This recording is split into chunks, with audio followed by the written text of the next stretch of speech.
గన్నవరం మాజీ శాసనసభ్యుడు వంశీ గారిని అరెస్ట్ చేస్తే వైఎస్ఆర్ పార్టీ వాళ్ళు అక్రమంగా వంశీ ఏ తప్పు చేయలేదు, కావాలనే కక్ష సాధింపు చర్యలో భాగంగా వంశీని అరెస్ట్ చేశారు అని మాట్లాడుతున్నారు. అంటే వంశీ ఏ తప్పు చేయకోకుండానే తెలుగుదేశం పార్టీ గన్నవరం కార్యాలయం తగలబడిందా, ధ్వంసమైందా, లేదంటే మాకు మేమే పెట్టుకుని వంశీ మీద నెట్టడం జరిగిందా? ఈ విషయాలన్నీ ఆ రోజున మీరు అధికారంలో ఉన్నప్పుడు మీ అధికారాన్ని అడ్డం పెట్టుకుని తప్పించుకోవడానికి ప్రయత్నం చేశారు. మీకు అలవాటు, ముఖ్యంగా వైఎస్ఆర్ పార్టీ నాయకులకి, కార్యకర్తలకి, వాళ్ళ మాజీ శాసనసభ్యులకి, ఇప్పుడున్న శాసనసభ్యులకి, ఇప్పుడున్నటువంటి రాష్ట్ర అధ్యక్షుడికి ఆయన స్కూల్లో నేర్చుకున్నటువంటి విద్యలే ఇవన్నీ. మీకు అక్రమ కేసులు పెట్టడం, ప్రతిపక్ష పార్టీ వాళ్ళని హౌస్ అరెస్ట్ చేయటం, బయటికి రానికపోవటం, అవసరమైతే ఎన్కౌంటర్ చేస్తాను అని చెప్పి చింతపల్లి ఫారెస్ట్లోకి తీసుకెళ్ళటం, ఇలా బెదిరించటం, కొంతమందిని భూమి మీద లేకుండా చేయటం మీకు సాధ్యపడింది. మా మాజీ స్పీకర్ కోడెల శివప్రసాద్ గారు ఆత్మహత్య చేసుకునేలాగా ఆయన్ని ప్రేరేపించింది మీరు కదా? ఆ పరిస్థితికి ఆయన రావడానికి, ఆయన భూమి మీద లేకపోవటానికి కారణం మీ వైఎస్ఆర్ పార్టీ, జగన్మోహన్ రెడ్డి ప్రభుత్వం కాదా అని అడుగుతున్నాం. ఆ రోజున మాకు జరిగితే ఒకటి, ఈ రోజున చేసిన నేరానికి, చేసినటువంటి తప్పుకి ఈ రోజున వంశీని పెట్టారు. రేపొద్దున కొడాల నానిని పెడతారు, ఎల్లుండి ఇంకొకరిని పెడతారు, అవటాలను ఇంకొకరిని పెడతారు. ఈ చట్టాన్ని అమలు చేసే క్రమంలో కొద్దిగా టైం డిలే కావచ్చేమో, కానీ నేరం చేసిన వాడు చట్టం ముందు తప్పించుకోవడానికి వీల్లేదు. ప్రతి వాడిని తీసుకుని వచ్చి వాళ్ళు చేసినటువంటి నేరాల్ని రుజువు చేసి కటకటాల వెనకాల పంపటం జరుగుతుందని చెప్పి కూడా ఈ సందర్భంగా మీ అందరికి కూడా తెలియజేస్తా ఉన్నాం. నిన్నేదో పెద్ద పోటుగాళ్ళలాగా అంబటి రాంబాబు, మీకు తెలుసు కదా రాంబాబు అంటే అంబటి, రాత్రిపూటేమో ఆయన కామబాబు, పగలపూటేమో రాంబాబు. ఈయన చెప్తున్నాడు నీతి కౌరులు మహాత్మా గాంధీ దగ్గర నేర్చుకుని వచ్చినట్లుగా. డీజీపీ గారు ఆఫీస్కి వెళ్ళాడట, ఈ పుడింగ్ వస్తున్నాడని డీజీపీ గారు అక్కడ ఇంటర్వ్యూ ఇవ్వలేదట. ఈయనకు ఒక శాసనసభ్యుడు కూడా కాదు, నువ్వు మాజీ మంత్రి అయితే అయి ఉండొచ్చేమో. కనీసం నీకు పోలవరంలో నీకు మంత్రి ఇచ్చి ఇంకా దిగదారు చేశాడు పోలవరం ప్రాజెక్ట్ని జగన్. దేనివల్ల నీకు క్యూసిక్స్కి దీనికి తేడా తెలియనటువంటి, టీఎంసీకి తేడా తెలియనటువంటి మనిషివి. క్యూసిక్స్ అంటే ఏంటో, టీఎంసీస్ అంటే ఏంటో కనీసం ఆ వ్యత్యాసం కూడా తెలుసుకోకుండా ఆ శాఖ మంత్రిగా ఉండి పోలవరాన్ని పడుకోబెట్టి గైడ్ బండి పోయి అనేక విధాలుగా దాన్ని సర్వనాశనం చేసింది జగన్మోహన్ రెడ్డి ప్రభుత్వం. ఇంకా రాంబాబు గురించి చెప్పాలంటే మాటలతో చెప్పేది కాదు. ఇవాళ కోడెల గారు లేకపోవడానికి కూడా కారణం రాంబాబు పెట్టినటువంటి ఆ రోజున ఆ యొక్క హెరాస్మెంట్ వల్లే అన్ని కేసులు పడి ఇంత బతికి నేను ఇంకా భూమి మీద ఉండాలా అని ఆయనగానే ఆత్మహత్య చేసుకునే విధంగా ప్రేరేపించారు. ఆ రోజునే ఈ రోజున కంప్లైంట్ ఇచ్చి అయినా సరే నీ మీద 306 కట్టాలి. ఆ యొక్క చనిపోవడానికి ఆయన కారణం పరోక్షంగా నువ్వు, నీ జగన్మోహన్ రెడ్డి. కాబట్టి మీ ఇద్దరి మీద 306 కట్టాలని చెప్పి నేను డిమాండ్ చేస్తా ఉన్నా ఈ ప్రభుత్వాన్ని. నిజంగా మీరిద్దరూ ఆ సెక్షన్ కింద నేరస్తులుగా మిగులుతారని చెప్పి కూడా ఈ సందర్భంగా నేను గుర్తు చేస్తున్నా.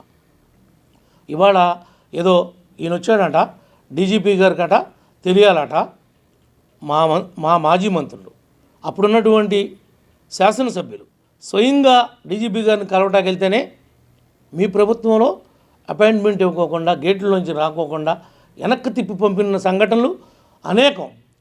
నీ డీజీపీ ఆఫీస్ పక్కన ఉన్నటువంటి మా రాష్ట్ర కేంద్ర పార్టీ ఆఫీస్ ఉంటే దాన్ని ధ్వంసం చేస్తుంటే రక్తం గారి మా దాంట్లో ఉన్నటువంటి మా ఉద్యోగస్తులు నాయకులు పరుగులు పెడుతుంటే అల్లాడిపోతుంటే ఆ రోజున డీజీపీ ఏమయ్యాడు, ఆ రోజున ముఖ్యమంత్రి ఏమయ్యాడు? నిన్ను తిడుతుంటే తట్టుకోలేక నీ కార్యకర్తలకు రోషం వచ్చింది. అంటే మమ్మల్ని తిడుతుంటే మా కార్యకర్తలు రాదా? మమ్మల్ని మా ఆఫీసులు తగలబెడుతుంటే మా కార్యకర్తలు మేము ఉప్పు కారం మేము తింటలేదా? మీరే తింటున్నారా? మీ కార్యకర్తలు తింటున్నారా? సపరేట్గా మీకేమన్నా వేరే మెటీరియల్ ఉందా కోపం రావటానికి? సమాధానం చెప్పాలి ముఖ్యమంత్రిగా. మాజీ ముఖ్యమంత్రి ప్రతిపక్ష హోదాలో చంద్రబాబు గారు వెళ్తుంటే రాళ్ళేశారంటే డీజీపీ అంటాడు స్వేచ్ఛ, భావస్వేచ్ఛ అంటాడు. భావస్వేచ్ఛ వ్యక్తీకరిస్తారు వాళ్ళు. అంటే మీకు ఒక రూలు, ఎదట వాళ్ళకి మీకు ఇబ్బంది వస్తే, మీ నాయకత్వానికి ఇబ్బంది వస్తే, మీ లీడర్లకు ఇబ్బంది వస్తే మీకు ఇప్పుడు చేం కొడుతుంది, మీకు బాధ కలుగుతుంది. ఎదట వాళ్ళని ఏ తప్పు చేయకోకుండా 67 రోజులు నన్ను నానబెట్టాడు. ఏ తప్పు చేయకోకుండా 15 SC ST పెట్టాడు, 307 పెట్టాడు. మీరు పెట్టినటువంటి కేసు లేదు మా మీద, మమ్మల్ని వేధించినటువంటి కేసు లేదు. సో ఆ రోజు మాజీ ముఖ్యమంత్రి, ఈనాడు ఉన్నటువంటి ముఖ్యమంత్రిని అన్యాయంగా 53 రోజులు స్కిల్ డెవలప్మెంట్ కేసులు పెట్టి ఎలాంటి ఆనందం అనుభవించాడో మేమందరం చూసాం. దాని ఫలితమే ఈనాడు 11 సీట్లకి వాళ్ళు పరిమితం అయ్యారు. ఇంకా సిగ్గు లేకుండా వంశీ ఇబ్బంది పెడుతున్నారు, అక్కడెవడో అబ్బిగాడిని ఇబ్బంది పెడుతున్నారు, ఇక్కడ ఇంకొకరిని ఇబ్బంది పెడుతున్నారు. ఏంటి అబ్బాయి చౌదరి గురించి మీకేం తెలుసని మాట్లాడుతున్నావు రాంబాబు? నీకేమన్నా తెలుసా నా నియోజకవర్గంలో ఉన్నటువంటి పరిస్థితి, ఆయన చేసినటువంటి ద్రోహాలు? పేరుకి సాఫ్ట్వేర్, మెంటాలిటీ అంతా హార్డ్వేర్, అంత క్రిమినల్. అలాంటి క్రిమినల్ ఉండనే ఉండడు. 6 కోట్ల రూపాయలు కొల్లేరు ప్రజల యొక్క డబ్బులు కాజేసి నీ ఇంటి ముందు 100 రోజులుగా ఈ రాష్ట్రంలో 175 నియోజకవర్గాలు ఉన్నాయి. ఏ మాజీ ఎమ్మెల్యే ఇంటి ముందు ఉద్యమాలు జరగటల్లా. వంట వార్పు పెట్టి పేదవారు పళ్ళేలు కొడుతున్నారంటే, అయ్యా బోలేదు, మా బో అంతా లాగేసుకున్నావు నువ్వు అని పళ్ళేలు కొడుతుంటే సిగ్గు లేకోకుండా ఎదురు మళ్ళీ ఇవాళ వచ్చి మాట్లాడుతున్నారంటే మీరు ఎందుకు 100 రోజులు ఉద్యమం జరుగుతుంది? అదే తెలుగుదేశం పార్టీలో నా ఇంటి ముందు ఇలాంటి ఉద్యమం జరుగుతుంటే మా నాయకుడు నన్ను పిలిపించేవాడు, నా తప్పు ఉంటే మందలించేవాడు, దాన్ని ఇమీడియట్గా షార్ట్అవుట్ చేయమని డైరెక్షన్ ఇచ్చేవాడు. కనీసం జగన్మోహన్ రెడ్డి ఒక్కరోజన్నా పిలిచి దెందులూరులో ఏం జరుగుతుంది, ఎందుకు అంత ధర్నా చేస్తున్నారు వాళ్ళు, ఎందుకు రోడ్డు ఎక్కుతున్నారు, అంటే నీకు 100 ఎకరాల పొలం ఉంది, నీకు పామాయిల్ ఉంది, కొబ్బరి ఉంది, కోకో ఉంది, నీ పొలంలో నువ్వు వ్యవసాయం చేసుకోలేనటువంటి దౌర్భాగ్య పరిస్థితికి ఎందుకు దిగజారావు? మీడియాకి అడ్రస్ చేయి. నీవేం తప్పు చేయకపోతే నీ పొలంలో నువ్వు ఎందుకు కోసుకోలేకపోతున్నావు, ఎందుకు నీ పంటను నువ్వు తెచ్చుకోలేకపోతున్నావు, నువ్వు చేసినటువంటి ద్రోహం ఏంటి అని ప్రజలకు సమాధానం చెప్పు. ఏదో మేము పెళ్ళికి వెళ్ళాం, శుభకార్యానికి వెళ్ళాం, శుభకార్యానికి వెళితే మమ్మల్ని ఇబ్బంది పెట్టేశారు, మా మీద కేసు పెట్టేశారు, ఊరికి నువ్వు శుభకార్యానికి వస్తే ఇబ్బంది పెట్టడానికి మేము ప్రజల్లో తిరగట్లేదా, మేము వెళతలేదా? నీతో పాటు మిగిలిన పార్టీ వాళ్ళు, మేము ఓడిపోయినటువంటి మీ కొలీగ్స్ అందరూ వచ్చారు కదా, ఎవరికే లేదు నీకే ఎందుకు వచ్చింది ఆ సబ్జెక్టు? నిన్ను నన్ను పెళ్ళికి పిలిచాడు. యాక్చువల్గా నన్ను పెళ్ళికి పిలిచినోడు నీ పార్టీ వాడే. నేను వచ్చా పెళ్ళి ఎవరైతే నిన్ను నన్ను పిలిచారో అతన్ని అడుగుదాం, నీది తప్ప మాది తప్ప. నాది తప్పు అంటే నేను ఇప్పుడే రిజిగ్నేషన్ ఇచ్చేస్తా స్పీకర్ గారి దగ్గరికి వెళ్ళి, నేను ఇంక అసెంబ్లీకి రాను ఈ పీరియడ్లో. నీది తప్పు అంటే నువ్వేం సమాధానం చెప్తావు? పైపెచ్చు గుడివాడ ఎమ్మెల్యే గారు వచ్చాడు, వెనుగళ్ళ రాము గారు, హైదరాబాద్లో ఆనందరావు గారు, అమలాపురం ఎమ్మెల్యే గారు వచ్చాడు, వాళ్ళందరూ కూడా అక్కడ ఉన్నారు. పైపెచ్చు ఏమంటున్నావు? వాళ్ళందరూ నన్నే తప్పుపట్టారు అని నువ్వు చెప్తున్నావు. వాళ్ళిద్దరితో చెప్పించు, టీవీలో మీడియా ముందు చెప్పించు, నీ తప్పో నా తప్పో ఏం జరిగిందో పెళ్ళికి పిలిచినట్టుతో చెప్పించు. నువ్వు చలమశెట్టి రమేష్ గురించి చెప్తున్నావు. చలమశెట్టి రమేష్ గారు జనసేన నాయకుడు, ఆయనతో చెప్పించు నీ తప్పో నా తప్పో. అంబటి అడుగు రమేష్ గారిని, ఎవరు తప్పో, ఎవరు తాగొచ్చారో, ఎవరు అక్కడ ప్రలాపాలు చేశారో, ఎవరు గొడవకి కావాలని పెట్టుకోవడానికి ప్రయత్నం చేశారో. నిజమే కారటం పెడితే దుర్భాషలాడా, తప్పని పరిస్థితుల్లో ఎందుకు ఆడాల్సి వచ్చింది అంటే నువ్వు కారటం పెట్టించి నువ్వు గొడవ పిలుస్తుంటే అబ్బాయా నువ్వు కాబట్టి మగవాడు రా, నువ్వు పెళ్లి కాడి నుంచి వెళ్ళిపోయిన తర్వాత నేను వెళ్తాను అని పక్కన నుంచోనా? చెప్పు రాంబాబు, ఏదో నోరు ఉంది కదా అని, చెప్పగలవు కదా అని మీడియా ముందుకు వచ్చి నువ్వు గంట అరగంట అని మాట్లాడేటువంటి వ్యక్తివి నువ్వు కూడా నా క్యారెక్టర్ గురించి మాట్లాడతావా అంటున్నావు. నీ గురించి అందరికీ తెలుసని. నా గురించి నిజంగా తెలుసు. నేను ప్రజల కోసం పాటుపడతానని, కష్టపడతానని, ఆవేశపడతానని, తొందరపాటు ఉందని అని ఈ రాష్ట్ర ప్రజలందరికీ తెలుసు. నువ్వు చెప్పేదేంటి? నా గురించి నాకు తెలుసు, రాష్ట్ర ప్రజానీకానికి తెలుసు, మా పార్టీ వాళ్ళకు తెలుసు, మా కూటమి నాయకులకు తెలుసు. నువ్వు నాకేంటి సర్టిఫికేట్ ఇచ్చేది? నీ గురించి ఉన్న సర్టిఫికేట్ గురించి చెప్పవే. అసలు నువ్వు గంట అరగంట గురించి ఇప్పుడు చెప్పావా? ఎందుకు మాట్లాడాల్సి వచ్చిందో? ఎందుకు ఆ విషయం మీద నువ్వు వివరణ ఇవ్వలేకపోయావు? కారణం ఏంటి?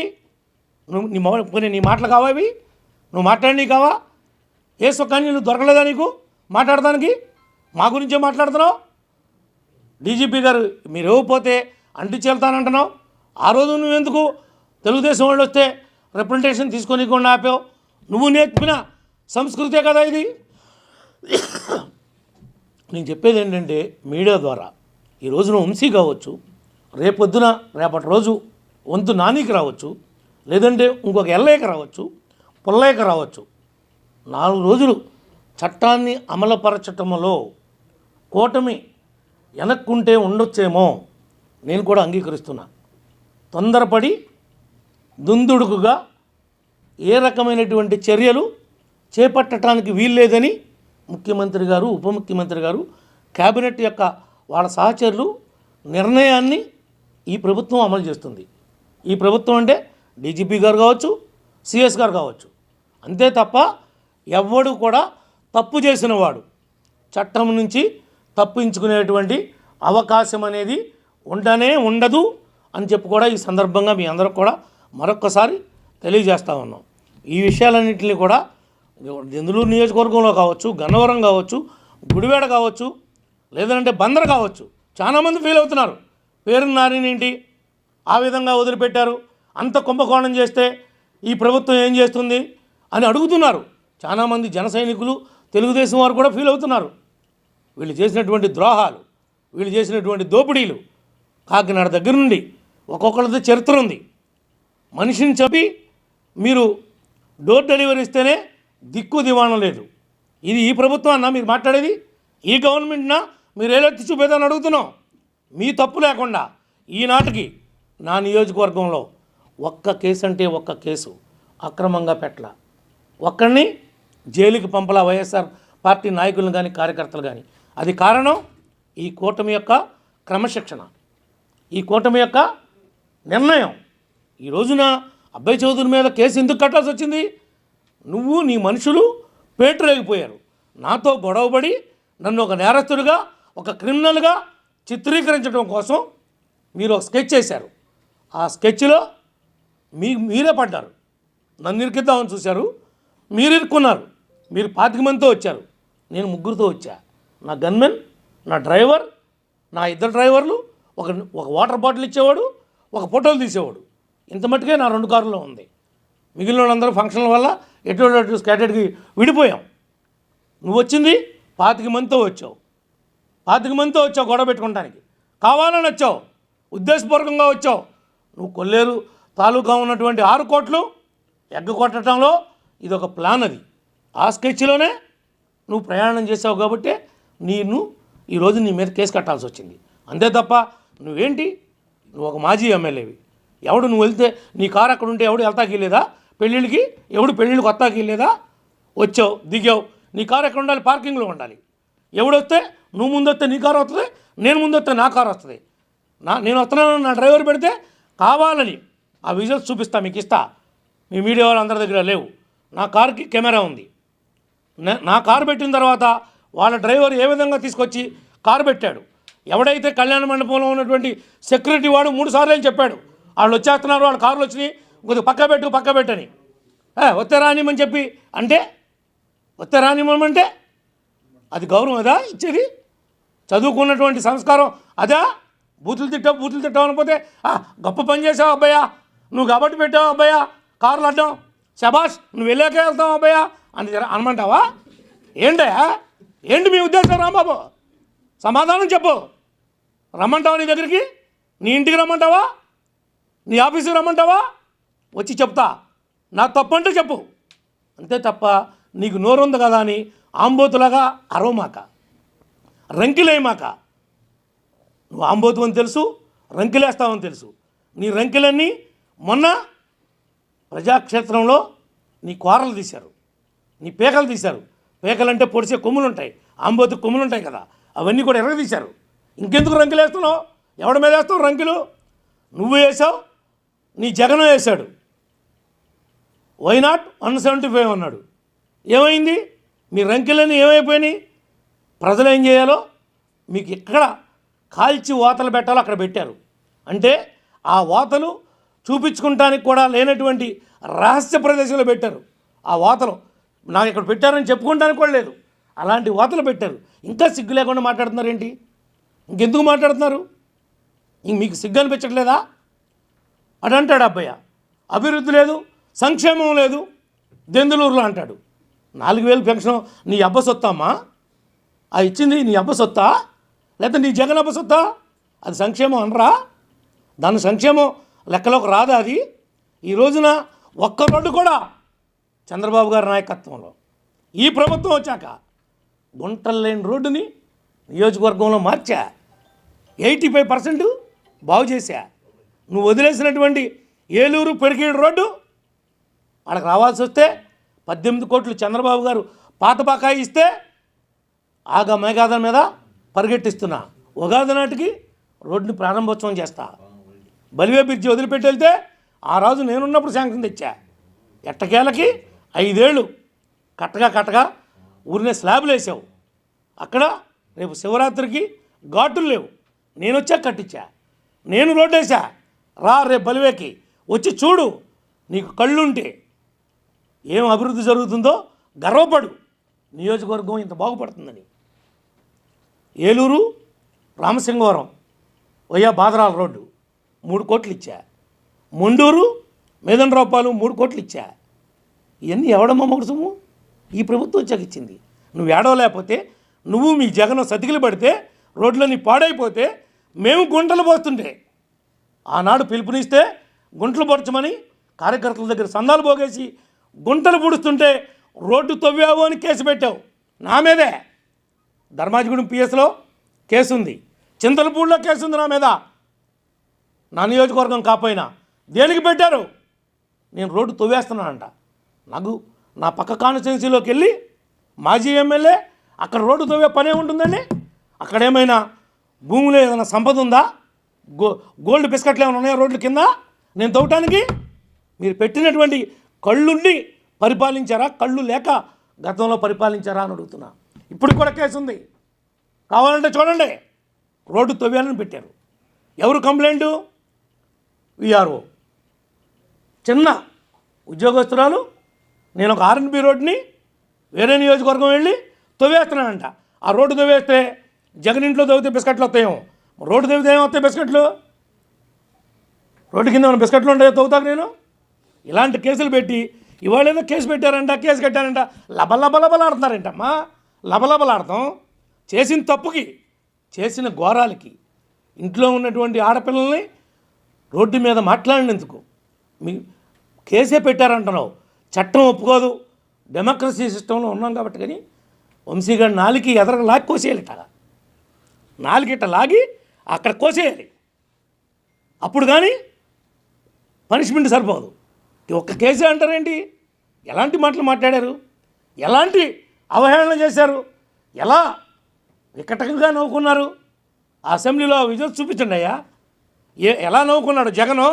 వీళ్ళు మాట్లాడుతుంటే వాళ్ళు నవ్వుకున్నారు. ఈ మిగిలిన వాళ్ళందరూ కూడా మంది బలం ఉంది కదా అని పేటరేగిపోయి విచ్చలవిడిగా చేసి ఇవాళ ఏదో మాట్లాడుతున్నాడు. వీళ్ళందరూ మాట్లాడుతున్నారు. జగన్ ఎందుకు పోయాడు బెంగళూరు? వంశీ దగ్గరికి రావచ్చుగా, జైలుకి వెళ్ళొచ్చుగా. ఒక దాంట్లో పుట్టి ఇంకో దాంట్లోకి వచ్చాడు కదా వాడు. నీ గూడికిం చేశాడు కదా, నువ్వు తిట్టించావు కదా వాడితో. ఇవాళ వాడు జైలుకి వెళ్ళాడంటే కారణం ఎవడో? జగనే. జగన్ డైరెక్షన్తోనే తిట్టాడు, జగనే ప్రోత్సహించాడు. ఇవాళ పనిష్మెంట్ అనుభవిస్తుంది ఎవడు? ఆ రోజు ఏదో నోరు ఉంది కదా అని మీడియా వాళ్ళు కెమెరాలు పెట్టారు కదా అని మైకులు చూసి రెచ్చిపోతే పనిష్మెంట్ ఉంటుంది, ఉండకుండా ఉండదు. తప్పు చేస్తే, తప్పు చేయనివాడు చాలామంది ఉన్నారు. అందరి జోలికి వెళ్ళరా? ఎందుకని వెళ్తలా? నేను కూడా గతంలో జగన్ గురించి మాట్లాడాను కాబట్టి ఫస్ట్ నన్ను తీసుకుని 67 లోనికి వేసాడు. నన్ను ఎందుకు వేశాడు? కేవలం నువ్వు, నీ బాబు, నీ తాత, నీ చరిత్ర ఇది రక్త చరిత్ర అన్నా. ఇప్పటికే అంటున్నా, వాస్తవమే అన్నా. నేను సొంత బాబాయినే చంపాడు. సొంత బాబాయే ఎలా చనిపోయాడో తెలియలేదని విజయసాయిరెడ్డి ఆశ్చర్యపోయాడని ఇప్పుడు చెప్తున్నాడు కదా బయటకు వచ్చాక. ఆశ్చర్యం కలిగింది నాకని. మంటరావు అప్పుడు కలగలా వీళ్ళెవరికి. అప్పుడు కప్పెట్టారు, భూస్థాపితం చేశారు. ఎవరికైనా తప్పు చేసినోడు చట్టం ముందు తప్పించుకోలేడు. తాత్కాలికంగా తప్పించుకోవచ్చేమో అధికార బలంతో తప్ప మరి ఇంకొకటి కాదు. ఇంకేమైనా మీకేమైనా? కోడెల గారి కేసు గురించి చెప్తున్నారు. అదేంటది 306 ఇప్పుడు కేసు ఇన్వెస్టిగేట్ చేయమన్నారు. నేను తప్పనిసరిగా కంప్లైంట్ ఇస్తాను. దీనికి కారణం ఆ రోజున ఈ అంబటి రాంబాబు, ఈ జగన్మోహన్ రెడ్డి, అప్పుడున్నటువంటి అధికారులే బాధ్యత వహించాలి. ఆయన మాజీ హోమ్ మినిస్టరు, స్పీకర్ చేశాడు, గౌరవప్రదమైనటువంటి పదవులు చేశాడు, ఇంకా వేరే శాఖలు కూడా చేశాడు. అలాంటి వ్యక్తి పల్నాడులో పుల్లాగా బతికినటువంటి వ్యక్తిని ఎదవ సోఫాలేంటి, టీపాయిలేంటి, కుర్చీలేంటయా అంటే బతికేంతయ్యా? 1000 సెట్లు కావాలంటే కొనిస్తా. కోడలు తెచ్చుకోగలరా? 1000 సెట్లు కొనిస్తా కావాలంటే. ఎవరికన్నా చారిటీ ఉంది నా దగ్గర, నేను కొనిపెట్టగలుగుతా. కోడలు తేగలుగుతామా? తప్పనిసరిగా మాట్లాడతాం. మా పార్టీ అధ్యక్షుల వారి దృష్టికి కూడా తీసుకెళ్తాం, ముఖ్యమంత్రి గారి దృష్టికి కూడా తీసుకెళ్తాం. వాళ్ళ మీద 306 సెక్షన్ వస్తుంది. ఎందుకంటే ఆత్మహత్య చేసుకునే విధంగా ప్రేరేపించబడినటువంటి ఆత్మహత్యది. ఆయన ఆత్మహత్య చేసుకుంటానికి కారణం గత పాలకులు అంటే ఎవరైతే అలాంటి సిచ్యువేషన్ని క్రియేట్ చేసి ఆయన మానసికంగా ఇంకా నేను బ్రతకూడదు అని నిర్ణయించుకుంటానికి విధంగా థ్రెటనింగ్ చేశారో, ఆ థ్రెటనింగ్ చేసినటువంటి వాళ్ళందరూ ఈ సోకాల్డ్ అంబటి రాంబాబుతో సహా వీళ్ళంతా ముద్దాయిలే అవుతారని చెప్పి నేను ఈ సందర్భంగా మీ దృష్టికి తీసుకొస్తా ఉన్నా. ఇది గవర్నమెంట్ దృష్టికి, అందరి దృష్టికి కూడా, పార్టీ దృష్టికి కూడా తీసుకెళ్తాం. అదే చెప్తున్నాను కదా, ఆ జగన్ బెంగళూరు వెళ్ళిపోవడానికి ఎలా చూస్తారు అంటే అలాగే చూస్తారు. జగన్ ఎప్పుడు ఆ రకంగానే ఉంటాడు. జగన్ అనేవాడు ఎలాంటి వాడో రాష్ట్ర ప్రజలు చెప్పారు. కృష్ణ, రాష్ట్ర ప్రజలు జగన్ అనేవాడు ఎటువంటి వాడో చెప్పాడు. నువ్వు నేను చెప్పద్దు. ఇంకా చెప్పినా జగన్ గురించి ఎంత మాట్లాడుకున్నా ఏమాత్రం ఉపయోగం లేనటువంటి మాటలే. ఎందుకనంటే సర్వనాశనం చేశాడు. రాజధాని లేని రాష్ట్రంగా ప్రాజెక్టుని పాడు చేసి ఈ రోజున పోలవరం నీళ్లు మన నెత్తి మీద రావాల్సినటువంటి పరిస్థితుల్లో పోలవరాన్ని పడకేపించి 3 రాజధానులు 3 ముక్కలాట పెట్టి ఎవడకాడు అంటాడు. ఒకడు ఇసుకతో శత్రాన్ని అంటాడు. ఎక్కడుంది దెందులూరులో ఇసుక? ఒక్క ట్రాక్టర్ అమ్మొచ్చా? అమ్మితే చంద్రబాబు గారు ఒప్పుకుంటాడా? పవన్ కళ్యాణ్ గారు ఒప్పుకుంటాడా? ఇసుకతో చేస్తున్నారంటారేంటి? ఎవడు దోచేస్తున్నాడు? పోనీ అమ్ముతున్నారు ఎక్కడన్నా? బ్లాక్ మార్కెట్ ఉందా? ఎవరు ట్రాక్టర్ ఆడేసుకెళ్ళి కొట్టుకొచ్చుకోమని చెప్పి ప్రభుత్వం యొక్క ఉత్తర్వులు, ముఖ్యమంత్రి గారి యొక్క ఆదేశాలు ఎక్కడన్నా ఉల్లంఘన జరుగుతుందా అని అడుగుతున్నా. ఈ మాట ఎందుకన్నానంటే వాడు మిడిమిడి జ్ఞానం కలిగినాడు. ఆ పిల్ల కుక్క అబ్బిగాడు మాట్లాడుతున్నాడు. ఇసుక అక్రమంగా జరుగుతుంది. ముందంట డోర్ డెలివరీ అంట, వాట్సాప్లో పెడితే వస్తుందంట. నువ్వు తాగొచ్చావు ఫంక్షన్కి అన్నాడు. ఎస్, నేను తాగుతా, నా హక్కు అది. గవర్నమెంట్ ఇచ్చింది రైట్ తాగమని. కానీ పబ్లిక్ ప్లేస్లో తాగను, ప్రైవేట్ ఫంక్షన్కి వచ్చేటప్పుడు తాగను. నువ్వు నన్ను కాక్టైల్ పార్టీ ఉందని రమ్మని కూర్చోమన్నా జస్ట్ ఒక చిప్పు వాళ్ళ యొక్క సాటిస్ఫాక్షన్ కోసం వేసి నా దారి నేను వెళ్ళిపోతా. నా ఇంట్లో నేను తాగుతా, నా హక్కు ఉంది. నిన్ను చూస్తే తాగి పెళ్ళికి వచ్చామన్నాడు. పెళ్ళి కూతురు కానీ పెళ్లి కొడుకుతో కానీ ఇద్దరితో మాట్లాడా. నన్ను పిలిచినటువంటి వాళ్ళ తండ్రితో మాట్లాడా, రమేష్ గారితో మాట్లాడా, 2 ఎమ్మెల్యేలతో మాట్లాడా. నేను తాగానని వాళ్ళు చెప్పమనండి. నువ్వు చెప్తున్నావుగా, పోనీ నీతో మాట్లాడలేదుగా నేను తాగానని నువ్వు చెప్పటానికి. నువ్వు నన్ను చూసి వెనక పారిపోయావు కదా కారు చాటుకి, నన్ను చూసి కారు చాటుకు పారిపోయావు కదా. నువ్వు నా ఎదురు పడలేదు కదా, ఎందుకు మాట్లాడుతున్నావు? నువ్వు తాగవా? ఏమ్మా నీకు అలవాట్లేదా? మీ అమ్మటి రాంబాబుకి అలవాట్లేదా? మీరంతా ఏంటి రాత్రిపూటలు చేసేది? నాకున్న అలవాటు నేను చెప్తా. ఎస్, నాకుందని చెప్తా. తప్పే ఉంది? చట్ట ప్రకారం ఎన్టీ రామారావు గారు ఉన్నప్పుడు బ్యాన్ ఉంది, అప్పుడు చెప్తే లోన్ వేసేవాళ్ళు. ఇప్పుడు బ్యాన్ లేదుగా, ఇప్పుడేం బ్యాన్ లేదు కదా ఏపీలో ముందు తాగకూడదని. తాగి వచ్చాడు పెళ్ళికి, ఎవరిని అల్లరి చేద్దాం అనుకుంటున్నావు? నీకు తాగుడు అలవాటు లేదా? పోనీ రాట్నాలమ్మ అమ్మవారు అక్కడ ఉందిగా, అక్కడ సాయిబాబా గుడికి పెట్టి ఒక ఉండి పెట్టి నువ్వు నీ బాబు డబ్బులు తీసుకున్నారుగా, ఆ ఉండి డబ్బులు కొట్టేసి నువ్వేగా. పోనీ ఆ ఉండిలో డబ్బులు తీసి ఈ మంచి పని చేసావని చెప్పండి. 15 ఏళ్ళుగా గుడి పెట్టావు, గుడి పక్కన ఇంకో గుడి కట్టావు, ఆ గుడిలోకి వచ్చినాడు ఈ గుడిలో కూడా వెళ్ళి దండం పెట్టుకుంటే కోరికలు ఏమైనా తీరదేమో, ఈ గుడిలో కూడా దండం పెట్టి ఈ ఉండిలో కూడా డబ్బులు ఎత్తున్నాడు. దానికి లెక్క జమ ఉంది వాళ్ళకే. ఆ డబ్బు అంతా నీ బాబు పర్వం, నీ పర్వేగా. ₹1 లెక్క చెప్పు. గుడి పక్కన గుడి కట్టి డబ్బులు కొట్టేసే మనిషివి నీ బాబు, నువ్వు. నీది చరిత్ర, నువ్వు హిస్టరీ గురించి చెప్తున్నావు, మాట్లాడుతున్నావు పెద్ద పెద్ద మాటలు. పేరుకి సాఫ్ట్వేరు, అంత క్రిమినల్. సాఫ్ట్వేర్ ముసుగులో నీ అంత క్రిమినలే లేడు. నువ్వు క్రిమినల్ కాబట్టే నా ఉన్న 85 ఏళ్లలో నా నాయకుల్ని, కార్యకర్తల్ని 650 మందిని జైలుకి పంపించావు. నేను ఒక్కడిని పంపించానా 8 నెలల్లో? ఒక్క తప్పుడు కేసు కట్టించానా? ఒక్కడిని పంపించానా? కానీ పాత కేసులన్నీ తీస్తా. నువ్వు పోలవరం రైట్ మెయిన్ కెనాల్లో లెఫ్ట్ బ్యాంకు రైట్ బ్యాంకు మొత్తం దోచావు. డీజీకి ఇస్తా, విజిలెన్స్ ఎంక్వైరీ చేపిస్తా, ముఖ్యమంత్రి గారిని ఉప ముఖ్యమంత్రి గారిని కలుస్తా, నీ చరిత్ర అంతా తీస్తా. నిన్ను వదిలిపెట్టే ప్రసక్తే లేదని చెప్పి కూడా ఈ సందర్భంగా తెలియజేస్తున్నా. నీ దగ్గర దమ్ముంటే రాజకీయంగా చూసుకోవచ్చు. నేను తిరగనివ్వనంటే నువ్వు చేసిన తప్పులకి సమాధానం చెప్పి తిరగమన్నా, తప్పు ఒప్పుకుని కొల్లేరు డబ్బులు కట్టి తిరగమన్నా. నేను తిరగనివ్వనంటే నువ్వు ఈ తప్పుడు పనులన్నీ చేసి నేను తిరుగుతానంటే ఊరుకుంటామా? అంటే మాకు చేత కాదా నిన్నేం చేయటం? కానీ పద్ధతి ఉంది. ఆ పద్ధతి కోసం, నిబద్ధత కోసం, పార్టీ యొక్క కమిట్మెంట్ కోసం మేము నీతో గొడవ పడతలా. అంతే తప్ప చేతగానితనం అనుకోవద్దు మా మంచితనాన్ని. ఓకే, ఇంకేమైనా మీకు ఏమైనా డౌట్లు ఉన్నాయా? ఏంటి అక్రమ అరెస్టు? ఎవరు నువ్వు చెప్పుకోనే? నీకు అనిపిస్తుందా? వంశీలు నానబెట్టడం ధర్మమా కాదా? గన్నవరంలో వంశీ గారి పేరెత్తే వాళ్ళు లేకుండా పోయాడు. మా పార్టీలో గెలిచాడు 2 సార్లు. మా నెత్తిమే వెతుకుని తిప్పినందుకు మాకు తగిన శాఖ చేసి వెళ్ళాడు. ఇవాళ ఎవడు పడ్డాడు? వాడు తవ్వుకున్న గోతులో ఆడే పడ్డాడు. ఎవడు పడలా. వాడు చేసిన జగన్ యొక్క అధికార మతాన్ని అడ్డం పెట్టుకుని విర్రవీగి ఎవరు కూడా అయితే మనకి ఈ రాజకీయ జన్మను కల్పించారో వాళ్ళ కుటుంబాన్నే విర్రవీగి మాట్లాడాం. వాస్తవాలుండి మాట్లాడలా. ప్రేరేపితంగా ఎవడో ప్రేరేపిస్తే మాట్లాడినందుకు నీ నోటి దోలకు వచ్చిన తిప్పలు ఇది. నోటి దోలకు వచ్చిన తిప్పలేయా? ఎవడేం చేద్దాం చెప్పునే చెప్పు. మేము జైల్లో ఉన్నప్పుడు మీకు తెలియలేదా ఈ బాధలో? అప్పుడు మీకు అనిపించలేదా అయ్యో పాపం అని? మమ్మల్ని నర్సీపట్నం నుంచి వెనక్కి లాగి చింతపల్లి ఫారెస్ట్లో పెట్టి నేను ఎన్కౌంటర్ చేస్తామంటే ఏదో నోకులుండి బతికి బయటపడ్డాం.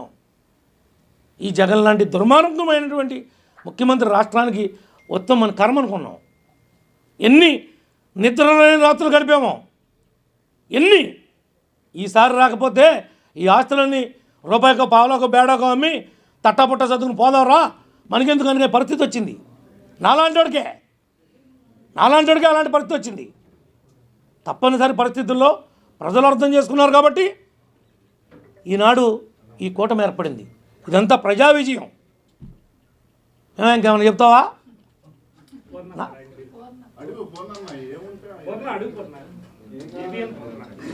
అడగమను.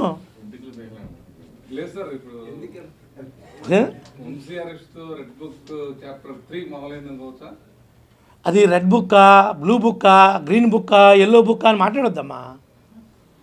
రెడ్ బుక్ అంటే వాళ్ళు ఏం చేశారో ఊరికి నేను నమోదు చేసుకున్నాను తప్ప వాళ్ళు చేసినటువంటి చర్యల్ని రెడ్ బుక్ ఇంప్లిమెంట్ అవుతుందని అనుకోవద్దు. రెడ్ బుక్ రాసింది కేవలం వాళ్ళు ఏం రాశారో, ఏం మమ్మల్ని ఇబ్బంది పెట్టారో గుర్తుపెట్టుకోవడం కోసం రాసాం. అది ఇంప్లిమెంట్ చేయాలంటే సగం మందిలోనే ఉండేవాడు ఇప్పటికే ఎక్కడికక్కడ. అరే పాదయాత్ర చేస్తుంటే రానివ్వా, అమరావతి రైతులు వస్తుంటే అమరావతి రైతులను అడ్డుకుంటారా? వాళ్ళు ఏం చేశారు? భూమి ఇచ్చి ఏమి నేరం చేశారు? వాళ్ళని పాదయాత్ర చేసుకునేవరా? అంటే స్వేచ్ఛ లేదా ఈ రాష్ట్రంలో? వైఎస్ఆర్ వాళ్ళకే కుట్టుకొచ్చిందా?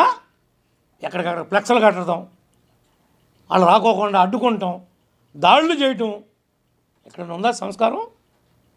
ఈ సంస్కారం అంతా నేర్పింది ఎవరు ఈ రాష్ట్రానికి?